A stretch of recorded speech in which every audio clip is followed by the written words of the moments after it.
بسم اللہ الرحمن الرحیم۔ آپ صلی اللہ علیہ وآلہ وسلم کو جب نبوت ملی تو 3 سال آپ صلی اللہ علیہ وآلہ وسلم نے چھپ چھپ کر تبلیغ کی، لیکن بعد میں آپ صلی اللہ علیہ وآلہ وسلم کو اعلانیہ تبلیغ کا حکم ہوا۔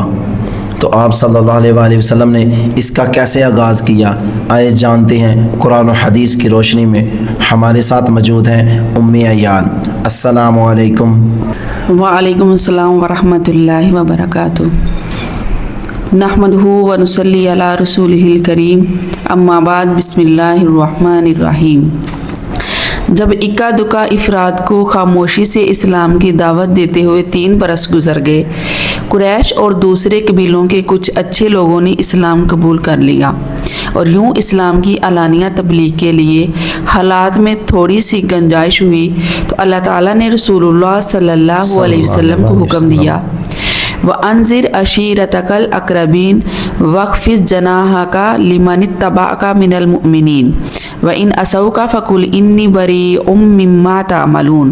اور اب آپ اپنے نزدیکی رشتہ داروں کو ڈرائیں، پھر جو ایمان لائیں اور آپ کے پیروکار بن جائیں ان کے لیے اپنا بازو جھکائے رکھیں، اور جو آپ کی بات نہ مانیں ان سے آپ لا تعلقی کا اعلان کر دیں۔ اس حکم پر نبی کریم صلی اللہ علیہ وسلم نے اپنے سب سے نزدیکی قرابت داروں یعنی بنو ہاشم کو اکٹھا کیا۔ اس کے ساتھ بنو مطلب کے کچھ آدمی تھے۔ آپ صلی اللہ علیہ وسلم نے ان کے سامنے اللہ کی حمد و ثنا کی، اس کی وحدانیت کی شہادت دی اور فرمایا، اللہ وحدہ لا شریک کی قسم، میں تمہارے لیے خصوصاً اور تمام انسانوں کے لیے عموماً اللہ کا رسول ہوں۔ اللہ کی قسم، تم لوگ اسی طرح مر جاؤ گے جیسے سوتے ہو، پھر اسی طرح اٹھائے جاؤ گے جیسے جاگتے ہو۔ اس کے بعد تم سے تمہارے اعمال کا حساب لیا جائے گا، پھر یا تو ہمیشہ کے لیے جنت ہوگی اور یا ہمیشہ کے لیے جہنم۔ نبی کریم صلی اللہ علیہ وسلم کی باتیں سن کر سب نے نرمی سے گفتگو کی، صرف آپ کے چچا ابو لہب نے کہا، اس کا ہاتھ اس سے پہلے پکڑ لو کہ عرب اس کے خلاف اکٹھے ہوں، ورنہ اس وقت اگر اس کو ان کے حوالے کرو گے تو ذلت اٹھاؤ گے، اور اگر اسے بچانا چاہو گے تو مارے جاؤ گے۔ مگر آپ کے چچا ابو طالب نے کہا، تمہیں جو حکم ملا ہے اسے کر گزرو، اللہ کی قسم میں مسلسل تمہاری حفاظت اور بچاؤ کرتا رہوں گا، البتہ میرا جی نہیں چاہتا کہ میں اپنے والد عبد المطلب کا دین چھوڑ دوں۔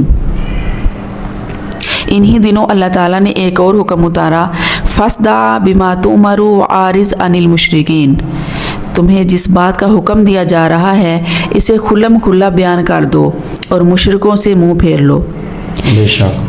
یہ حکم ملنے کے بعد ایک روز رسول اللہ صلی اللہ علیہ وسلم صفا پہاڑی پر تشریف لے گئے اور سب سے اونچے پتھر پر چڑھ کر صدا لگائی، یا صباحا۔ یہ پکار اس بات کی علامت ہوا کرتی تھی کہ دشمن نے حملہ کر دیا ہے یا کوئی بڑا حادثہ پیش آ گیا ہے۔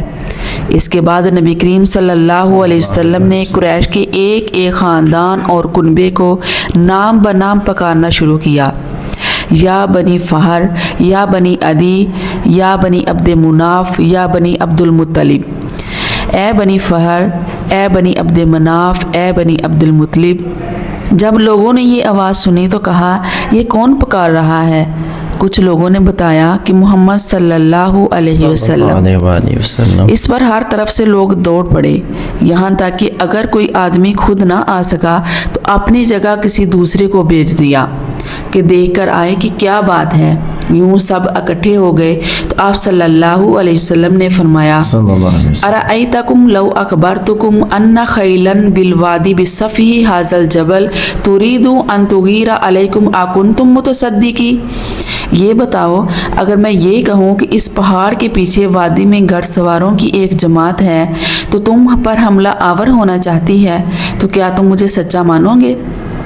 لوگوں نے کہا، ہاں ہاں، ہم نے آپ کو کبھی جھوٹا نہیں پایا، ہم نے ہمیشہ آپ کو سچا ہی پایا ہے۔